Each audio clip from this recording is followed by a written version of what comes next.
So let's head to another system. Let's have a look around, find a good one. Here's a Frontier system. No gas giants, but we do have enough fuel, just about. Yeah, we got plenty fuel. So actually, let's fill our internal tank. Yeah, even then we've got 54 tons. We can get there and back. Let's go to the Viwahu system.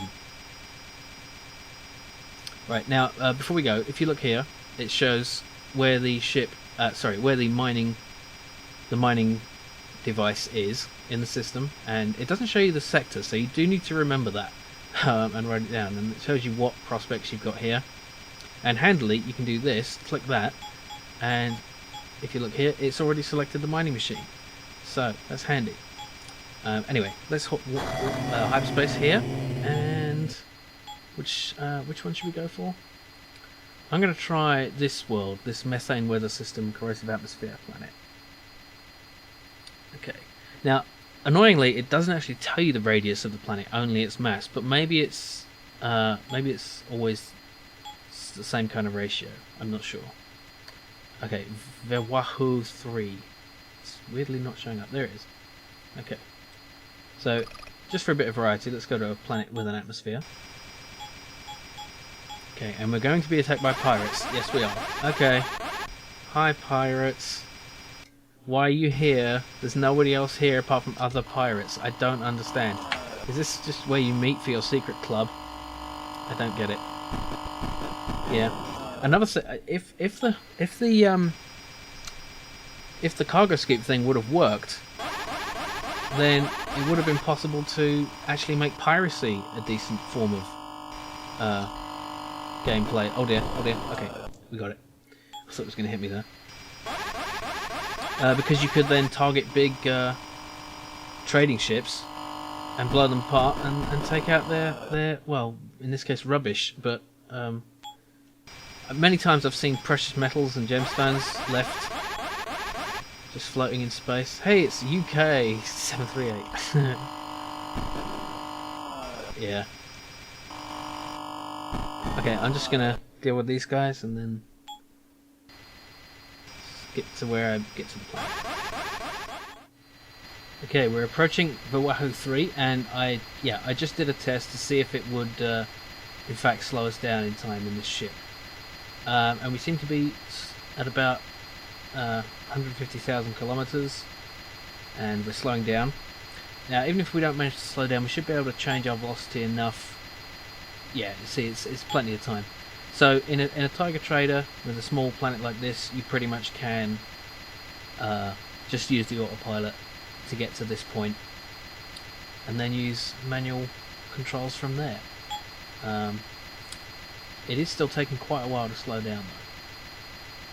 That's the trouble. On these freighters, the reverse thrust is not very good. Okay. Just do that. Oh, one thing I should mention is that this mining will not work on the DOS version unless it's patched, because for some reason hyperspacing out of a system on the DOS version causes the game to crash, so you can't do mining. Yeah, when you have a mining machine deployed, that is. So that's kind of annoying.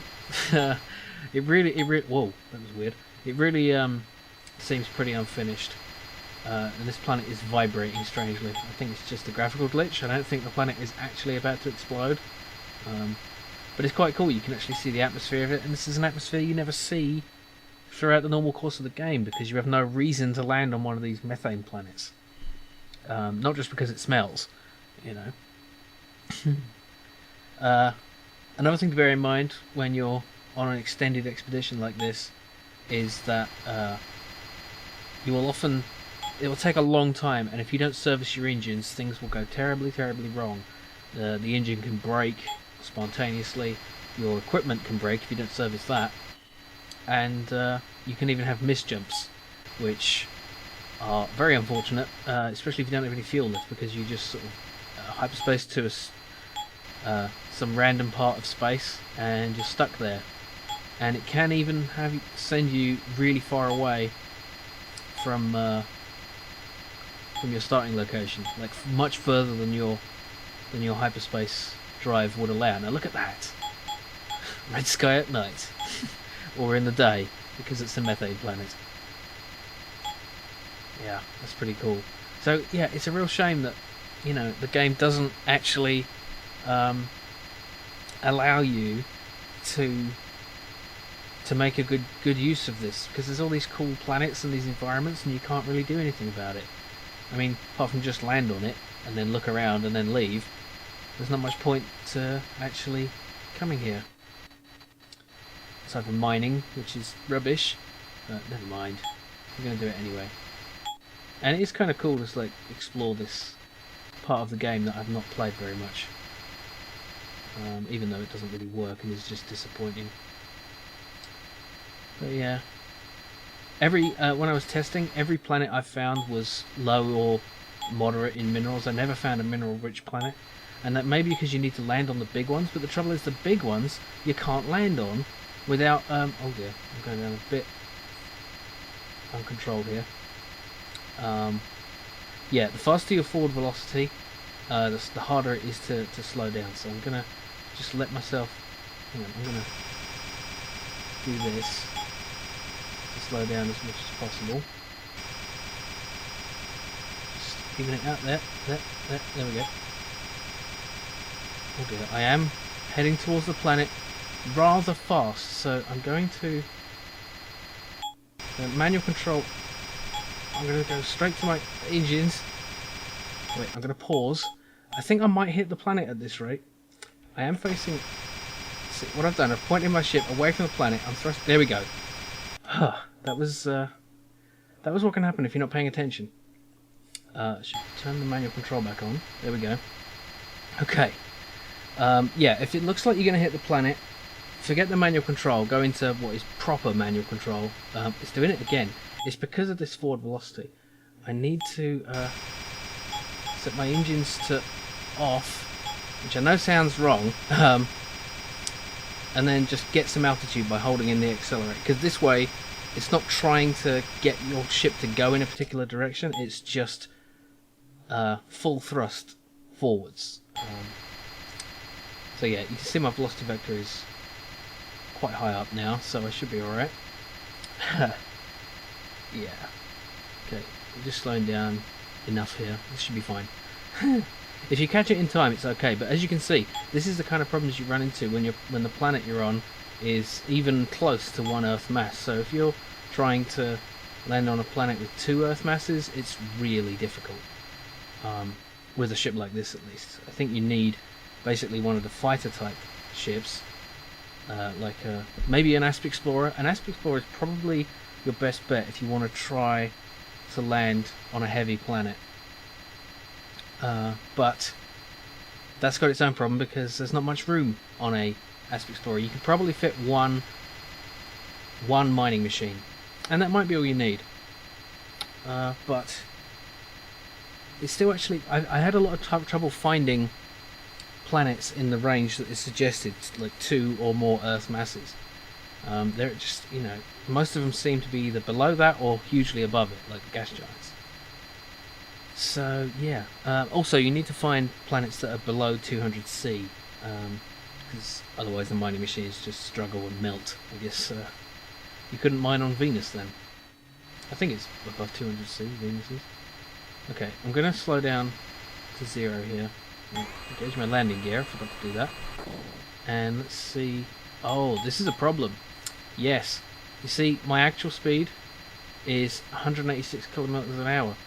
So I'm not actually going to be able to land on this, even though it's still less than 1G, but my poor Tiger Trader can't actually deal with it.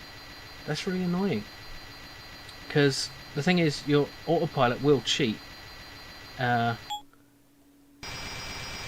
Yeah, I was thinking of trying to do this sort of thing, but you can't really equalize your horizontal momentum,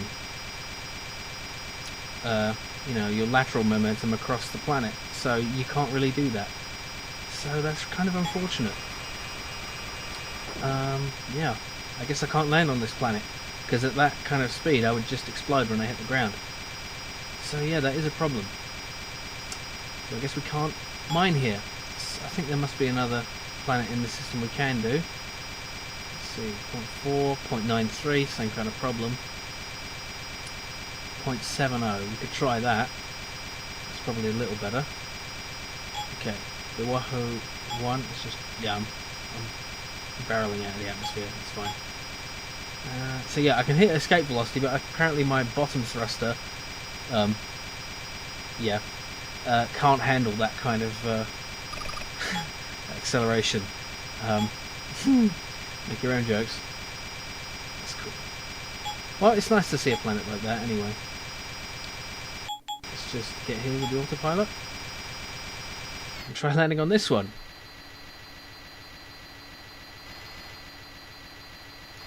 So yeah, I'm repeating myself a little because this is kind of monotonous, but it's yeah, there's not much more to see in this game that I haven't shown you. You know, apart from more of the same kind of thing. But it was an incredible game for the time, and I'm really looking forward to Elite Dangerous, which is coming out very soon. The next episode I'm going to do is about basically all the different versions of Frontier, or maybe not all, but most of the different versions of Frontier, including the sequel to this game, Elite 3, Frontier First Encounters, which was basically the same game with more stuff. Some things better, some things worse, but I'll talk about that more when the time comes. There's also some other versions of the game for running on modern systems, so we'll get to those. Okay, I'm just gonna try to land this thing without spending too long on it. Try to do a sort of fast landing. Oh, no, okay, yeah. Yeah, I think this one is probably too heavy as well. Let's just try it. Oh god. Okay, yeah. I'm dead. Yeah, I tried that. I was very impatient with that one. Okay. Oh damn. This is where my save point was. It doesn't really matter because I didn't get much done. But yeah, that one's probably too heavy as well. So you have to basically stick to these tiny little planetoids. Okay, what I'm going to do is I'm going to find a few more to land on and mine, and then we'll come back when we can see the results. Okay, landed on Vallejo 2 and deploying another mining machine, and again it's ice. I'm going to bring this back in because I think if you reload it you can get different results, so let's try that. Deploying. Rocky but contains some minerals. Starting mining. Okay, so we've got one water and one with some minerals, so that's not too bad considering. Let's go on to our next target. Let's find. I'll find one, a decent one, I suppose. And then, yeah, it takes a while. Yeah, here's one. This one has got some gas giants and some rocky planets. So let's go for that. Erlafa.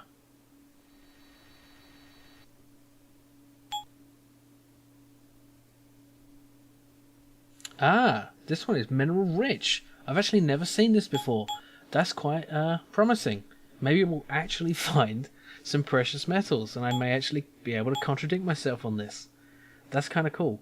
So, we'll leave that again for a month, and let's go find somewhere else to deploy our final mining machine. System explored. Here's another frontier system. This is a ternary system. This is going to be a pain. Yeah, we're going to end up being thousands of AU away from the center of the system. Yeah, let's try this ammonia world. And that's an explored system though, not a frontier system. I wonder if that matters. I do want to try to mine an ammonia world. Yeah, there is a frontier one with a thick corrosive atmosphere. They're too hot though. That one might have been too hot. I wasn't really looking at the temperature. No, because it's only a red star. They're not very hot. Okay, let's try it anyway. The SONQ system. But before we do that, I should refuel. I'm going to go to one of the gas giants in this system and do some fuel scooping. like I said, I've shown this in episode 5, but we'll do it again anyway. It's always best to go for the smallest gas giant you can find, because then you have less gravity to worry about. And in this case, this is Urlapha 3. You have to actually go past the sun to get to this. Oh, an interesting thing here. You can see the mining machine actually appears on the radar there. It's useful for finding it again. But we'll do that later, of course. Now, where is this? There it is. So we don't have to fly around the planet. We can just go straight at it.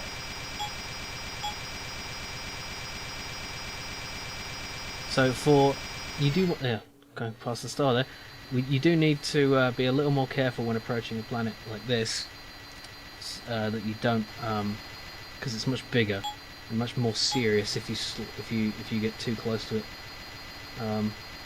too fast. However, because of the fact that it's a gas giant, that can actually work to your advantage, because there's this kind of glitchy behavior where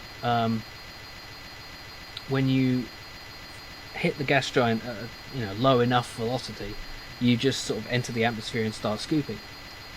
So it does kind of save you from actually colliding with it. I mean, you can't really collide with it in the traditional sense because it's gas.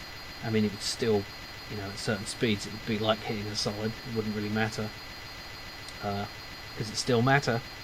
It doesn't matter that it's not matter. It is matter. That's why it matters. Even if it doesn't matter, does it matter that it matters? This is why I script these things most of the time, but I thought I'd just do a rambly one for this episode, because it's our penultimate. Okay, I'm going a bit too slow here. I'm just going to accelerate time, because you don't have to worry about deadlines or anything like this when you're mining. And nobody cares. Nobody cares what you do when you're a miner. Yeah. Look at that. You get to see some nice gas giants too. That's another reason to do some exploring. There's only so many, like planetary models in the game, but it's still cool. Look at that. You can see it rotating. It's even got a spot. It's very nice.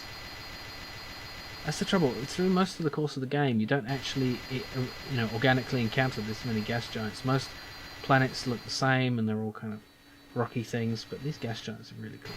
Okay, I should really slow down a bit here. Okay, look at that. You can see the atmosphere. It's a bright red atmosphere of this planet. We're just going to proceed in at 50,000 kmh. There we go. And you can hear the wind. You can see our velocity is really slowing down for some reason. Oops, I paused. Yeah, the actual velocity seems to get really slowed down by the air. The altitude says 0, but that's wrong. I think it's because there is no ground. It's just gas all the way down. Although I don't know if it's certain what actually is at the bottom of a gas giant. It could be a rocky center or iron core. You'd think the heavier stuff would sink to the bottom and there'd be something solid down there. Yeah. So you can't actually accelerate time very well because it just sort of keeps re-notifying you that there's more stuff. So yeah, I'm just gonna have to sit here and wait while this fills up.